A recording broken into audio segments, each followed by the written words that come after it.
პეპი, ასე ქვია პატარა გოგონას, რომელიც ალბათ ძალიან ბევრმა თბილისელმა არა მხატვარ ანიმატორის, არამედ უფრო კაფე გალერიის ბარმენის სტატუსით იცის. კრისი ყიფშიძემ გადაწყვიტა კოპირაითის მკითხველისათვის სოფიო ტუსიშვილი, ორიგინალური გოგონა უფრო ორიგინალური და არასტანდარტული ნამუშევრებით გაეცნო.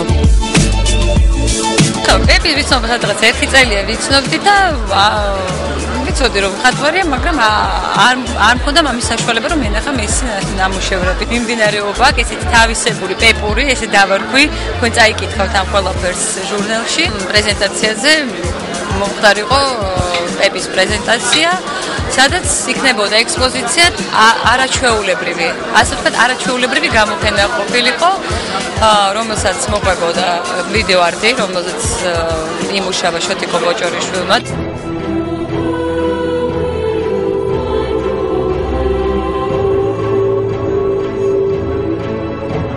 პეპისათვის ვიდეო არტის შესაქმნელად ზამთრის ყინვაში რამდენიმე მოდელი და თავადაც ციფრიფანა კაბაში გამოწყობილი სოფიო შოტიკო ბოჭორიშვილის კამერის წინ პოზირებდნენ.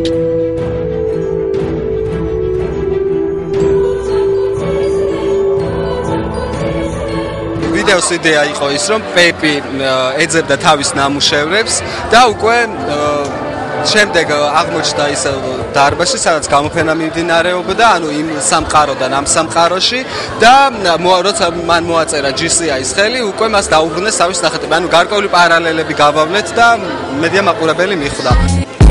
რაც შეეხება თავად პეპის, პროფესიით ანიმატორი 23 წლის გოგონა ორიგინალური ხედვითა და ნამუშევრებით ძირითადად წიგნების ფურცლებზე ხატავს. ეს მისთვის პირველი გამოფენაა, უпростоრედ პერფორმანსი, რომელიც საკმაოდ შთამბეჭდავი გამოვიდა. რატო იტირა გითხარ? არ ვიცი, ძალიან ბევრი დადებითი ემოცია მივიღე ამ რამოდენიმე წამის განმავლობაში და ძალიან მიხარი. ანუ ვიდეო იყო ესეთი, მე მომპარეს წიგნები, მიმალოდნენ ამ წიგნებს და სანამ არ გავწევრიან და არ გამომიჩინეს. და რაღაცა თან რო დავჯექი რაღაცა მედთი ფარტი მოვაწყე პატარა და აი ნუ რაღაც ჩემი წიგნებით და ჩემი ნამუშევრებით გავუმასპინძლდი ხალხს. ხო, ეს არის ყველაზე მთავარი, რაც ამ ჩემს ინსპირაციას ხსნის. ანუ ადამიანები ძალიან ბევრს მაძლევენ იმისთვის, რომ რაღაც გავაკეთო და ეხაც ამიტომ აი თუნდაც ეს ემოცია რომ მიმეღო, ამისთვის ღირდა რაც გავაკეთე. ჩემი პირველი გამოფენა საერთოდ, ანუ არასდროს არ მიფიქრე რომ რაღაცა გამომეფინა ჩემი ნამუშევრები და აი ესე უცებ გადავწყვეტე. ჟურნალი კოპირაითი ყოველ 3 თვეში ერთხელ მკითხველს საკმაოდ მრავალფეროვან საკითხავს გთავაზობთ. თუნდაც ახალი არაორდინალური ტიპაჟების გაცნობა